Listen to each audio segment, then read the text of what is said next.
18 তারিখে করছি, 19 তারিখে লাস্ট, ঠিক আছে। বিকাল 4টা 30-40 মিনিটের সময় পায়ে গুলি লাগে। ওখানে মনে করেন যে লাশের খালি লাশ আর লাশ, একদিকে রুগী ঢুকে আর একদিকে লাশ বাইরে। ও বলতেছে কি যে পার্থ ভাইয়ের সাথে ছবি উঠাম, পার্থ ভাই আমাদেরকে ডাক দিতে আছে। তারপর আমরা গেলাম, পার্থ উড়ে আগে গেছে পার্থ ভাইয়ের সাথে। ওর পায়ের এলিজের অফ নাই, আমার পায়ে এলিজের অফ আছে, আমার তো যাইতে একটু সময় লাগে। হাসনাত ভাই তারা দল নিয়ে ব্যস্ত, তারা আমাদেরকে মনে করেন দেখতে পারতেছে না, আমাদেরকে 11 মাসের একটা ফিরাইতে পারলে না এই পর্যন্ত। এইটা তার সঙ্গে কি এইটা বাজে না, তার সঙ্গে কি বিএনপিতে পাইছে গেছে ঠিক কারণ হইলে সভাপতিরা এসে 11 মাস পর আমাকেও দেখতে, 11 মাস পর। এতদিন তারা কি করছে? এতদিন আমরা হাসপাতালে ছিলাম না, 11 মাস পর তাদের একটা সুযোগ হয়েছে। প্রত্যেকেরই জুলাইয়ের একটা করে গল্প আছে, আপনার জুলাইয়ের গল্পটা শুনতে চাচ্ছি। আমি 19 জুলাই গুলিবিদ্ধ হই। তো এর আগে 16 জুলাই থেকে আমি আন্দোলনের সাথে সম্পৃক্ত, আন্দোলন করতে আসছি 16 তারিখ থেকে। 16 তারিখে আন্দোলন করছি, 17 তারিখে করছি, 18 তারিখে করছি, 19 তারিখে লাস্ট, ঠিক আছে। বিকাল 4টা 30-40 মিনিটের সময় পায়ে গুলি লাগে। তারপরে প্রাথমিক ড্রেসিংয়ের জন্য কাজলা সালমান হাসপাতালে যাই। তারপর ওই জায়গা থেকে ঢাকা মেডিকেল যাওয়ার পথে দুলাই খাল পুলিশ ছাত্রলীগে বাধা দেয়। বাধা দেওয়ার পরে ওনারা মনে করেন ঠিক আছে হাসপাতালে যাইতে দিব না, আরও অনেক ধরনের ঠিক আছে অনেক কিছু বলে, আমরা অনেক ধরনের মিথ্যা কথা বলি। তারপরে ঠিক আছে ওনারা সর্বশেষ বলে যে তোমাদের সাথে কি আছে আমরা চেক করব। তারপরে চেক করলো, আমাদের সাথে ফোন আছে, আমার সাথে আমার একটা ফোন ছিল, আমার বড় ভাই তার সাথে ফোন ছিল, আমার বন্ধুর বাবা ওনার সাথে ফোন ছিল, আরেকজন ছিল আমাদের পাড়া প্রতিবেশী, ওনার সাথেও একটা ফোন ছিল। আমরা 4 জন ছিলাম, আমাদের 4 জনের ফোন ওনারা রাইখা দেয়। রাইখা দেওয়ার পরে আমাদের চোখের সামনে দুলাইপাল খালে ডেড়ে নিয়ে আমাদের চোখের সামনে ফোনগুলা ফেলে দেয়। তারপরে আমাদেরকে যেতে দেয়। তারপরে আমরা ঢাকা মেডিকেল যাই। ঢাকা মেডিকেল যাওয়ার পরে ঢাকা মেডিকেল অবস্থা ছিল আরও ভয়াবহ খারাপ। একটা বেডে 4 জন থেকে 5 জন, ঠিক আছে, একটা বেডে গুলি খাওয়া পেশেন্ট সব। এই সবই রক্ত। ঢাকা মেডিকেলে এমন একটা সিচুয়েশন আসলে ওই জায়গায় দেওয়ার পরে একটা সিটের পর মনে করেন 4 জন শহীদ হয়েছে। এটা মনে করেন 20টা সিট থাকলে ওখানে মনে করেন যে লাশের খালি লাশ আর লাশ, একদিকে রুগী ঢুকে আর একদিকে লাশ বাইরে, একদিকে রুগী ঢুকে আর লাশ বাইরে। কোনো ডাক্তার নাই, খুব অল্প, মনে করেন কয়েকটা ডাক্তার। আর শুক্রবার তো এগুলো নার্স ডাক্তার খুবই কম, এগুলো সব দিনে ওই জায়গায় আবার ছাত্রলীগ পুলিশ বড় আসলে বড় থাকার কাজ হবে। ওই জায়গায় স্টুডেন্টও আসলে 19 জুলাই রাতে ওই স্টুডেন্ট আসলে এক পর্যায়ে মতন পুলিশ ভিতরে ঢুকে গেছে, ঢাকা মেডিকেল ভিতরে ঢুকে গেছে। পরে 2 জন আসলে তো 2 জন পুলিশের জন্মের পিছন পিড়েছে ছাত্ররা এইগুলো। পরে ওই জায়গায় পাঠাই দিয়েছে, পরেও পাঠাই দিয়েছে, আমারও পাঠাই দিয়েছে যে ঢাকা মেডিকেলতে পঙ্গুতে রেখা করছে। ওই থেকে এই পর্যন্ত আমরা 11 মাস পর্যন্ত এই পঙ্গু হসপিটালেই ভর্তি। একটা মানুষ 11 মাস পর্যন্ত পঙ্গু হাসপাতালে ভর্তি থাকাটা কি মূল কথা? আপনি তো জুলাই আহতদের মধ্যে একজন, তো সেই জায়গার থেকে সরকারের যে দায়িত্ব পালনের কথা ছিল ইন্টারিম গভর্নমেন্টের, তারা কি সেই দায়িত্ব পালন করেছে? না, আসলে ওনারা ঠিক আছে দায়িত্ব পালন করে নাই, এটা বলতে গেলে ভুল হইব। কিন্তু ওনারা ঠিক আছে করছে, কিন্তু আমাদের যেভাবে দেখা দরকার ছিল ওনারা ওইভাবে দেখে নাই আর কি। ঠিক আছে, ওনারা মনে করেন আমাদের তো ঠিক আছে 19 জুলাই গুলি লাগে, আমাদের প্রথমেই দরকার ছিল এটা ঠিক আছে সুচিকিৎসা। আমরা আসলে সুচিকিৎসা পাইনি। ঠিক আছে, আমার সর্বশেষ লাস্ট আমি উন্নত ট্রিটমেন্ট বলতে আমার অপারেশন হয় ডিসেম্বর মাসের 31 তারিখ। আমি গুলি খাইছি 19 জুলাই। এরপর থেকে ঠিক আছে আমার কোনো ভালো ট্রিটমেন্ট ওরা করে নাই। লাস্ট এই ডিসেম্বর মাসে আইসা এই ডিরেক্টর চেঞ্জ হওয়ার পরে যে নতুন ডিরেক্টর আসছে, উনি আসার পরে আমার ঠিক আছে প্রপারলি আমি ট্রিটমেন্টটা পাই। গত কিছুদিন আগে বিএনপির সমাবেশকে ঘিরে আপনাকে নিয়ে একটা বিতর্ক বা একটা সমালোচনা মানুষের মধ্যে দেখা গেছে। এই বিষয়টা নিয়ে আজকালকে যদি কিছু বলতেন। আসলে এই ব্যাপারটা পুরোই হাস্যকর। এরকম হাস্যকর আমি আপনাকে বলি, পিনাকি দাদা মানে উনি পরে আবার আরেকটা ভিডিও করছে, উনি বলতেছে যে আসলে আমি তো মানে উনি যেই টপিক নিয়ে ঠিক আছে সমালোচনা করছে, মানুষ মনে করেন আরেকটা বিষয় নিয়ে ঠিক আছে মানে একটা মানুষ ভাবছে আমাকে ওই জায়গায় বসতে দেয়নি। আর পিনাকি দাদা বলছে যে আসলে এটা অন্য ব্যাপার, রাজনৈতিক মার্কবেস, ওই বিষয়ে না যাই আমরা। ওইটা পিনাকি দাদাই মনে করেন পোস্ট করছে একরকম, মানুষ ভাবছে আরেক রকম। তো আসলে আমি মনে করি যে আমি তুই জায়গায় ছিলাম, আমি তুই জায়গায় গেছিলাম, তো আমি কারো কাছে আসলে আমি মনে হয় না আমি ছোটো হয়েছি। সবাই আমাকে ডাইকা নিছে, নিয়ে ঠিক আছে সবাই আমাকে আমার সাথে ভালো, সবাই আমার সাথে ভালো ব্যবহার করছে।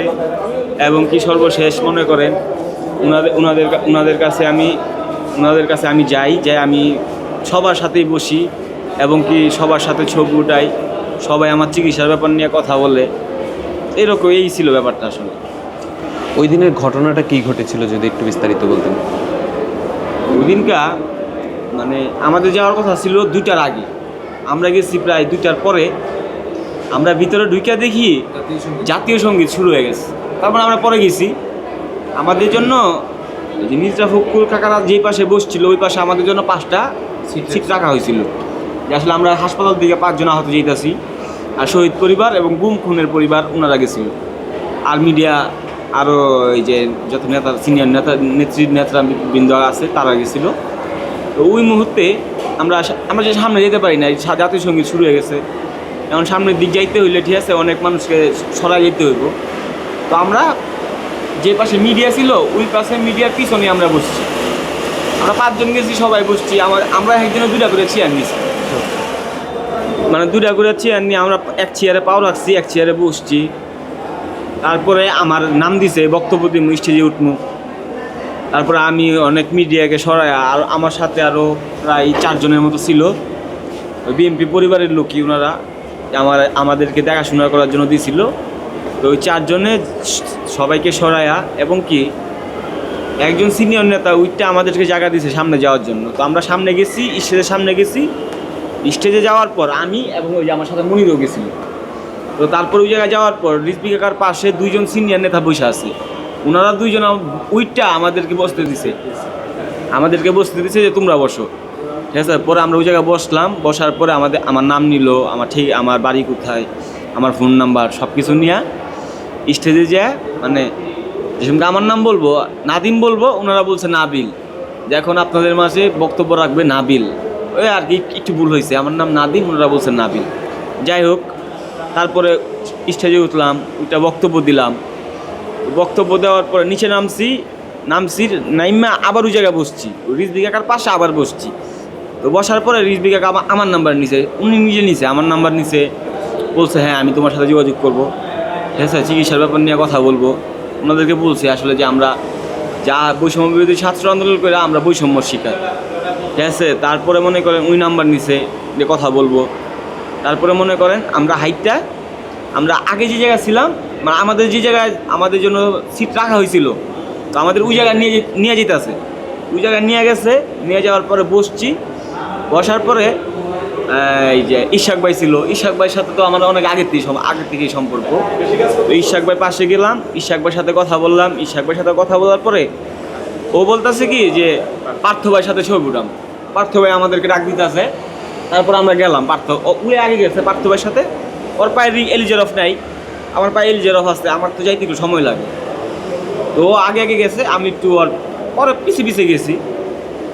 তো ও যে সমকা পার্থ ভাইয়ের সাথে ছবি উড়েতেছে, তো ওই মুহূর্তে আমি সালাউদ্দিন ভাই তারপরে তো গিয়া মির্জা ফখরুল কাকা ওনাদের সামনে খাড়াইছি যে ও ছবি উঠে যাচ্ছে। এখন যদি আমি ওর সামনে দিয়ে যাই তাহলে তার ছবিটা উঠবো না। তো ওই মুহূর্তে কে বা কারা জানি ছবিটা উঠাইছে। ছবিটা উঠানোর পরেই সোশ্যাল মিডিয়ায় সমালোচনা চলতেছে। এই ছিল আসলে আসল কাহিনী। তিনি কি বোধহয় এই জিনিসটি আর কি ছড়াইতে পারছে যে বিএনপি নেতা কর্মীর এই জায়গা কিছু দেয় না। আসলে কিন্তু আমাকে ওখানে অনেক পরিমাণ সম্মান দেওয়া হয়েছে, আমাদেরকে অ্যাওয়ার্ড দেওয়া হয়েছে। তবে যে সাইফিদ মাহমুদ জুয়েল ভাই, এই ছাত্র দলের সাধারণ সম্পাদক, সে নিজে আসলে নিজে থাইকে আমাদের যত ছবি টবি আমরা তুলছি আমি আর নাদিমের সবাই সে আমাকেও তুলে দিচ্ছে জুয়েল ভাই। পরবর্তী দলে যে তিনি কি বোধহয় এই যে আর কি ছড়াই দিতে পারছে যে এরা দাঁড়ায় না, এগো বসার সিট পাইতে আছে না, একটা ভুল তথ্যর ভিত্তিতে আর কি। কিন্তু সে এইটা বলতে পারে না যে আমরা 11 মাস ধরে হাসপাতালে পড়ে রয়েছি, আমরা উন্নত মানের ট্রিটমেন্ট পাইতেছি না, আমরা ভালো খাবার দিয়ে পাইতেছি না। সে কি এইটা ধরতে পারলো না? ধরতে পারলো না। এটা সে ফেসবুকে পোস্ট করতে পারলো না যে তোরা এখনো হাসপাতালে পড়ে রয়েছে, তারা উন্নত মানের ট্রিটমেন্ট পাইতে আছে না। হাসনাত ভাই তারা দল নিয়ে ব্যস্ত, তারা আমাদেরকে মনে করেন দেখতে পারতে আছে না, আমাদেরকে 11 মাসের একটা ফিরাইতে পারলে না এই পর্যন্ত। এইটা সে তার সঙ্গে কি এইটা বাজে না, তার সঙ্গে কি বিএনপিতে বাইজে গেছে। আমার এই একটা যারা আমাদেরকে নিয়ে কাজ করে ওনারা মনে করেন ওনাদের বিরোধিতা করে। আসলে আপনারা যারা আমাদের নিয়ে ভাবে তাদের বিরোধিতা করে। যারা আমাদের ঠিক আছে নেতৃত্ব দিয়েছিল আন্দোলন টাইমে ওনারা বলে ঠিক আছে আপনারা তো ওনাদের পিছনে লাগেন না। যে আসলে বাংলাদেশটা আসলে কি বলবো, কি যে হয়ে গেছে যা বলার মতন। আমাদের এই পর্যন্ত যা দেখছে ধরেন বিএনপি পরিবেশটি মোটামুটি দেখছে, কারণ সাজিদ ভাই হাসনাত ভাই এরা দল করার আগে এই হাসপাতালে 2 বার আইছিল, তারপর একটা উপদেষ্টা একটা সম্মান কোনো খোঁজখবর আমরা পাইনি এই পর্যন্ত। এই পরশু দিনকে আইলে বৈষম্য বিরোধী ছাত্র আন্দোলনের কি কারা যেন আইলে সভাপতিরা আইসে 11 মাস পর আমাকেও দেখতে। 11 মাস পর এতদিন তারা কি করছে? এতদিন আমরা হাসপাতালে ছিলাম না। 11 মাস পর তাদের একটা সুযোগ হয়েছে, হ্যাঁ ছাত্রদলের সভাপতি। কিন্তু সাজিদ ভাই হাসনাত ভাই এই পর্যন্ত আমরা কত সংবাদ সম্মেলন করলাম, এই পর্যন্ত আইয়া একটাবার জিজ্ঞেস করতে পারলো না ভাইয়া তোর কী অবস্থা, তোরা কীরকম অবস্থায় আছো, কে আমরা কি বুঝতে গেছি নি আন্দোলন করি। এখন দেখেন এরা বিভিন্ন জায়গায় যায়, নীলফামারী এই জায়গা ওই জায়গা সব জায়গা দল নিয়ে ব্যস্ত। আমাকে পঙ্গু হাসপাতালে আসার মতন তাদের একটু সময় হয় না, আমাদের নিয়ে কথা বলার সময় হয় না। আসলে দেখেন আমরা তো আজকে অনেক দিন হয়ে গেছে, 1 তারিখ আজকে 9 তারিখ, অনেক দিন হয়েছে। ওই টাইমের থেকে আমরা বলতেছি আসলে যে আমাদের একটা আহত বাইকে ঠিক আছে ভর্তি নেওয়া হইতেছে না, আউটডোরে ঘুরে চিকিৎসা নেওয়া হইতেছে। এই ব্যাপারে আসলে কেউ আগে আসে নাই। আসলে আমরা নিজেরা আসলে কনফিউজ হয়ে যাচ্ছি যে আসলে আমরা আসলে সামনের দিনগুলো আসলে আমাদের কীভাবে যাইব, আমরা আসলে অনেক টেনশনে আছি। আপনারা জুলাই যেই আশা নিয়ে জুলাই যে আন্দোলন করেছিলেন সেই আশা কতটুকু প্রতিফলন করছে? হ্যাঁ, আপনারা যেই আশা নিয়ে জুলাই আন্দোলন করছিলেন সেই আশার কতটুকু প্রতিফলন আপনারা দেখতে পাচ্ছেন? প্রতিফলন বড় আনন্দ তো একটা হয়েছে, স্বৈরাচার হাসিনা পতন হয়েছে, এইটাই সবচেয়ে বড় কথা। তারপর আমরা হাসপাতালে এখন ভর্তি আছি, অন্তর্বর্তীকালীন সরকার আছে, এবং তো মনে করেন আমাদের প্রথম যে ট্রিটমেন্ট হয়েছিল ভালোই, সবই ঠিক আছে। কিন্তু এই যে আমাদের এনসিপি দল, এই দল খোলার পর আমাদের পার্টি কেমন যেন তাদের উঠে গেছে আর কি। আমাদের দেখতে কিছুই আসে না, মানে আমাদের ভুলে গেছে আর কি, আমাদের মনেই নেই আর কি। আমরা যে কোন হাসপাতালে পড়ে রয়েছি তাদের মনেই নেই যে আমরা হাসপাতালে পড়ে রয়েছি। আমাদের ছাত্র বাইরে আহত বাইরে এখনো হাসপাতালে পড়ে রয়েছে, তাদের একটু দেখি, মানে এই খেয়ালটা তাদের প্রতি নাই এখন। ডক্টর ইউনুস স্যার সে ঠিক আছে, ও অনেক ভালো মানুষ সে, কিন্তু তার আমার মনে হয় তার কানে মনে এটা সম্ভবত পৌঁছতে দেয় না। কিছু লোক কিছু দালাল রেটে তার কানে পৌঁছতে দেয় না। দালাল না, এটা উপদেষ্টা কোনো একটা উপদেষ্টা আমাদের নিয়ে এর পিছনে কেউ লড়ছে। হ্যাঁ, কোনো একটা উপদেষ্টা আমাদের নিয়ে চিন্তা ভাবনা করে না। আসলে আমার মনে হয় যে এই উপদেষ্টারা এই বৈষম্য বিরোধী ছাত্র আন্দোলনের সাথে সংযুক্ত হয়েছিল। কারণ তারা যদি সংযুক্ত থাকতে তাহলে আমাকেও কীভাবে ভুলে যায়, তাদের তো বোঝা উচিত যে আমাদের আহত বাইরে এখন হাসপাতালে পড়ে রয়েছে, তারাও তো আন্দোলন করছে, তারাও তো ব্যথা বা অনেক কিছু খাইছে। এই জিনিসটি কী জিনিস তাদের বোঝা উচিত। এই পর্যন্ত একটা মন্ত্রণালয়ের লোক পাঠাইতে আছে না, আমরা এত সম্মেলন করলাম, তারপরেও আমাদেরকে দেখতে আছে না। ওনারা কিছু হইলেই বলে ঠিক আছে আমার এখনো ঠিক আছে আমাদের এখনো রক্তের দাগ শুকায় নাই। আসলে আপনাদের কিসের রক্তের দাগ আছে? আপনারা কি শহীদ হয়েছেন? আপনারা কথায় বলেন আমাদের রক্তের দাগ এখনো শুকায় নাই, আমরা হাসপাতালের ভাইগুলো এখনো বাসা যেতে পারে নাই। আপনাদের ভাই আছে? আমরা কি আপনাদের ভাই? আমার তো মনে হয় না আমরা যে আপনাদের ভাই। আমরা যদি আপনাদের ভাইই হইতাম তাহলে আমাদের খোঁজ খবর আপনারা প্রতিদিনই নিতেন। ঠিক আছে, আমরা কি খাইতেছি কি না খাইতেছি ঠিক আছে খবর রাখতেন। জুলাই পরবর্তীতে এখন পর্যন্ত আপনাদের খেয়াল রাখা, খোঁজ খবর রাখা, এইগুলা কোন দল বা কারা বেশি করছে? ভাই জুলাই পরবর্তীতে খেল বলতে আমি তো আপনার আগেই বললাম, এখন বর্তমানে আমাদের খেল কেউই রাখতেছে না, বাট বিএনপি দেয় কিছু কিছু ভাই আমাদের দেখতে আই, যেমন ইশরেক ভাই আইছিলে, এই সাইফুল মাহমুদ জুয়েল ভাই আইছিলে, এটা দেখলে আমাকে মন মানসিক যদি ভালো হয়। বাট স্যার যে শাস্তানটা যদি সবাই সব পোলাপানটা এই যদি একটু বুঝ দিতে, ভাই তোদেরকে কিরম কী অবস্থা, কী কী লাগবে এখন দিতে পারবো না বা পরে দিতে পারবো, ওরা যদি আগে একটু বুঝ দিতে, তাও কলজাটা যে কী পরিমাণে শান্তি পেতেন এটা বলার বাহিরে। কিন্তু 11টা মাস হয়ে গেলে একটা বার তারা ফোন দিয়েও জিগিলেন আমাদের, আমরা ফোন দিলেও ফোন ধরে না। আমরা ফোন দিলেও ফোন ধরে না তারা। এখন আমরা যদি ধরেন আমরা বিএনপির একটা প্রোগ্রাম করে, আমরা যদি প্রোগ্রাম যাই তো আপনাদের দোষটা করতে, আমাকে ভালো লাগে আমরা যাই, সেই দল আমাদেরকে দেখছে এবং তো অনেকবার আইছে, অনেকবার দেখছে এবং অনেক গুণশুনো করছে, এই গুণ তো ভালো লাগে এই কারণে যাই। আমরা অনেক আগেই বলছি আমরা কোনো দলের না, আমরা দেশে। যাই হোক, পরবর্তীতে ধরেন এই যে বিএনপির লোকজন আমাদেরকে দেখে, কারণ তারা মনে করেন আমাদেরকে দেখে দেখি আমরা তাদেরকে ভালোবাসি। আমরা তো ধরেন প্রথম যে আন্দোলন করছি, এ তো আমরা কোথাও বিএনপি লেবি করি নেই, এনসিপি লেবি করি নেই, জামাতের লেবি করি নেই, 16 কোটি জনগণ এই হাসিনের বিরুদ্ধে নামছে। 16 কোটি জনগণ আমার ভাবনায় বলতে যে আমি ঢাকা থেকে দেখছি বাড্ডা রামপুরা একটা কোনো অলি থাকছিল, ঠিক আছে। পরবর্তীতে নাইলে আমরা এই এনসিপি দল করতে বিএনপি যাচ্ছে, জামাত যাচ্ছে, সবাই দেখে গেছে। এই লোক যদি আহত আর গুলি না খাইতে সব কিছু চোখে দেখা বন্ধ হয়ে যেতে। হাসিনা যে কী করতে ক্ষমতা থাকতে 44 বছর, 100 বছর গ্যারান্টি, একটু নিস না, ঠিক আছে। এখন আমরা দল ঘুরে আমরা আমাদেরই দেখতে পারে না, তাহলে আমরা 5 কোটি মানুষ কীভাবে চালাইবেন? আমরা রাষ্ট্রের ক্ষমতা দিয়ে আমাদের দল করে।